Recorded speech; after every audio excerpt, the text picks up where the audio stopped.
નમસ્કાર વિદ્યાર્થી મિત્રો, સાયન્સ ગુરુ ચેનલ પર આપ સર્વેનું હાર્દિક સ્વાગત છે। આજે આપણે ધોરણ 6 નું સંખ્યા સાથે રમત ના સ્વાધ્યાય 3.6 ના દાખલા ગણીશું, તો આપ સૌ શાંતિથી નિહાળજો। આભાર।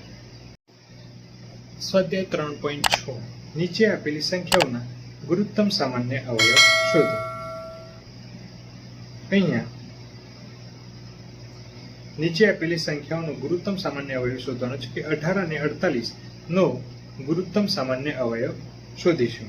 તો આપણે અહીંયા સૌપ્રથમ લઈએ 18 અને ત્યારબાદ 48, તો એના અવિભાજ્ય અવયવ આપણે પાડીએ તો 18 નો ભાગ ચાલશે 2 વડે, 2 9 18, 3 તારી 9 અને 3 એકા 3।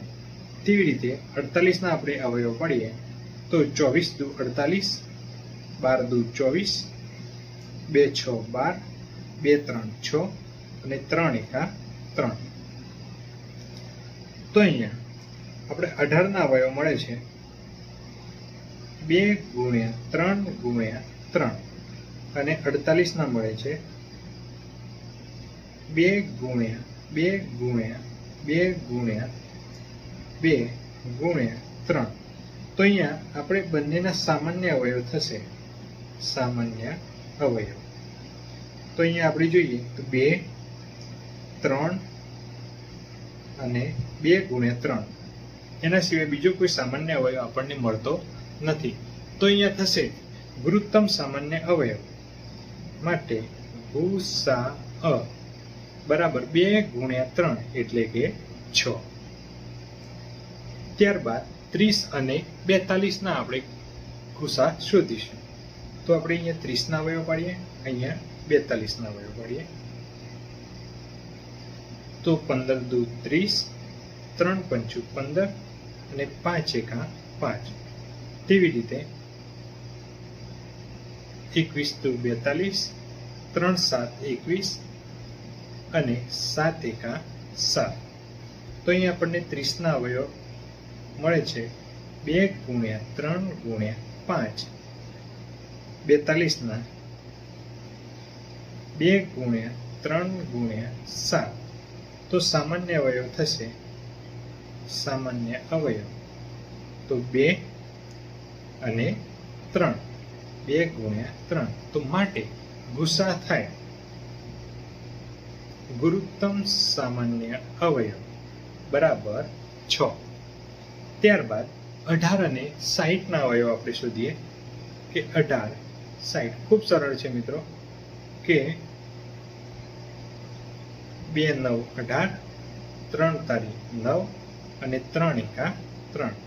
તેવી રીતે 60 ના અવયવ તો 30 દુ 60, 15 દુ 30, 3 પંચું 15 અને 5 એકા 5। તો આપણે 18 ના અવયવ લઈએ તો 2 ગુણ્યા 3 ગુણ્યા 3। ત્યારબાદ 60 ના લઈએ કે 2 ગુણ્યા 2 ગુણ્યા 3 ગુણ્યા 5। તો સામાન્ય અવયવ થાય 2 અને 3 બરાબર। તો 2 ગુણ્યા 3, તો આપણે લઈએ ગુરુત્તમ સામાન્ય અવયવ બરાબર 6 થાય। ત્યારબાદ 27 અને 63,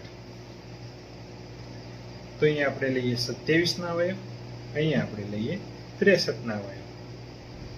તો 2 વડે તો ભાગ ચાલશે નહીં એટલે 3 વડે ચાલીએ, 3 9 87, 27, 3 તારી 9 અને 3 એકા 3।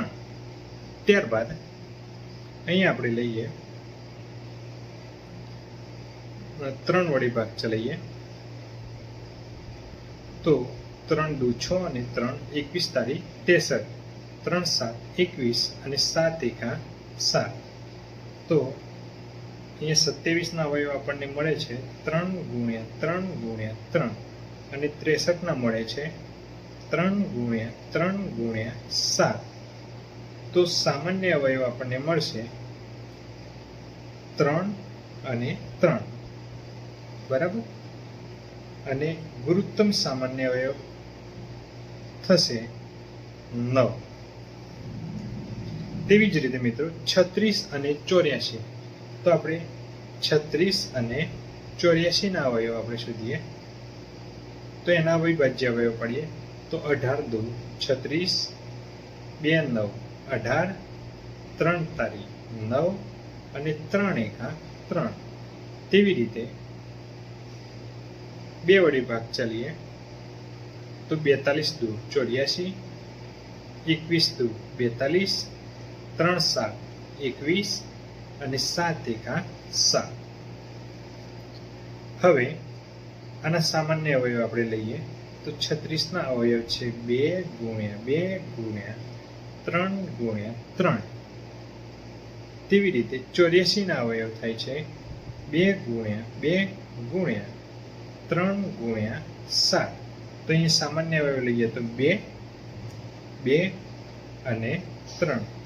તો સામાન્ય અવયવ થશે 2 ગુણ્યા 2 ગુણ્યા 3.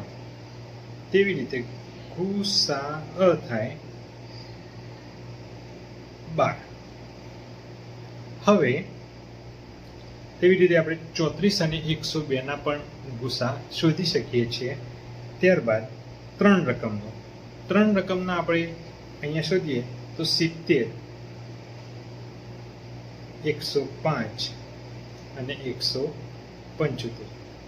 ત્રણેય સંખ્યાના આપણે અવિભાજ્ય અવયવ શોધીશું તો 35 દુ 70, 5 7 35 અને 7 એકા 7. ત્યારબાદ 105 ના તો 5 વડે ભાગ ચલીએ તો 5 દુ 10 અને 5 એકા 5, 3 7 21 અને 7 એકા 7.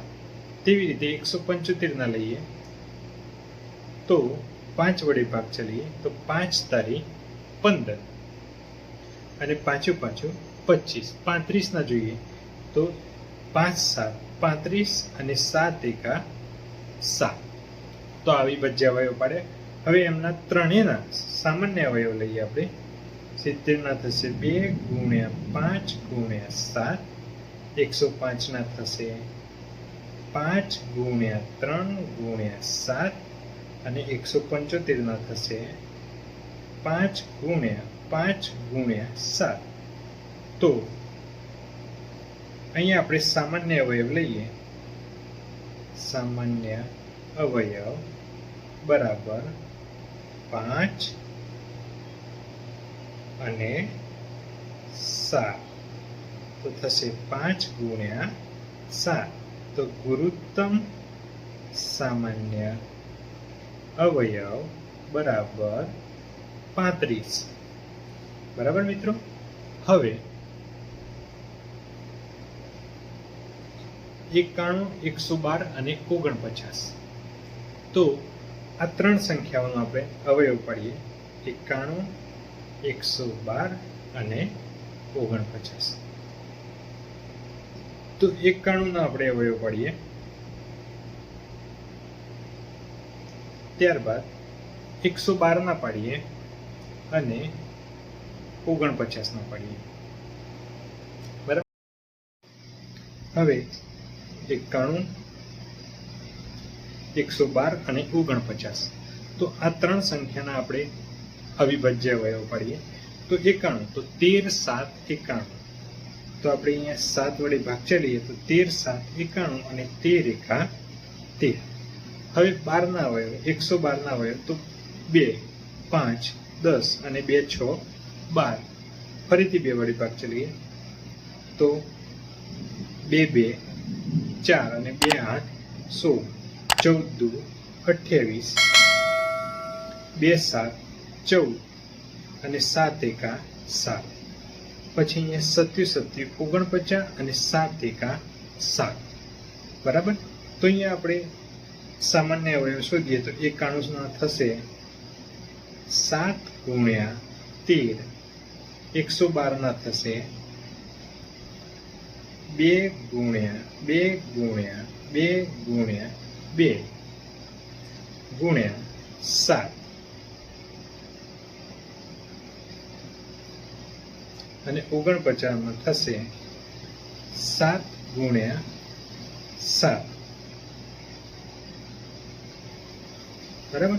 તો હવે આપણે સામાન્ય અવયવ લઈએ. તો 7 બરાબર, બીજો કોઈ સામાન્ય અવયવ રહેતો નથી. 7 તો માટે ગુસા મળશે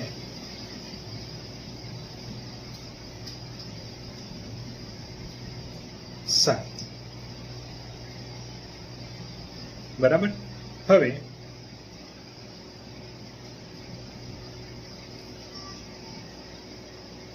18, 54 અને 81 એ ત્રણોનો આપણે એ રીતે અવિભાજ્ય અવયવ પાડીને આપણે ગુસા શોધી શકીએ છીએ. ત્યારબાદ અહીંયા આપણને કીધું છે કે બે ક્રમિક સંખ્યાઓનો ગુસા શું મળે. બરાબર. તો બે ક્રમિક સંખ્યાઓનો આપણે ગુસા લઈએ તો કોઈ પણ બે ક્રમિક સંખ્યાઓ આપણે લઈએ. દાખલા તરીકે 12 અને 13. બરાબર. આપણે ધારો કે લઈએ બે ક્રમિક સંખ્યાઓ 12 અને 13. આનો આપણે ગુસા શોધીએ. 12, 13. તો 2 6 12, 2 3 6 અને 3 એકા 3. એવી રીતે 13 એકા 13. તો અહીંયા 12 અને 13 ના અવયવ આપણે લખીએ 2 ગુણ્યા 2 ગુણ્યા 3. અહીંયા લખીએ 13. તો અહીંયા કોઈ સામાન્ય અવયવ રહેતો નથી. એટલે સામાન્ય અવયવ શું મળે આપણને? 1 મળે છે. બરાબર. તો માટે ગુસા પણ શું થાય? ગુસા પણ થશે 1. તેવી રીતે મિત્રો આપણે બીજો કોઈ લઈએ કે 21 અને 22. તો અહીંયા આપણે જોઈએ 21 અને 22. તો અહીંયા 3 7 21 અને 7 એકા 7. 22 ના લઈએ તો 11 દુ 22 અને 11 એકા 11. તો અહીંયા કોઈ જ સામાન્ય અવયવ આની અંદર રહેતો નથી. માટે એમનો ગુસા પણ આપણને 1 જ મળશે. બરાબર. પછી બે ક્રમિક બેકી સંખ્યાઓનો ગુસા. બરાબર. તો બેકી સંખ્યા આપણે દાખલા તરીકે લઈએ 2 ક્રમિક બેકી સંખ્યા કઈ છે કે 4 અને 6. 4 અને 6. તો આપણે 4 અને 6 નો ગુસા લઈએ.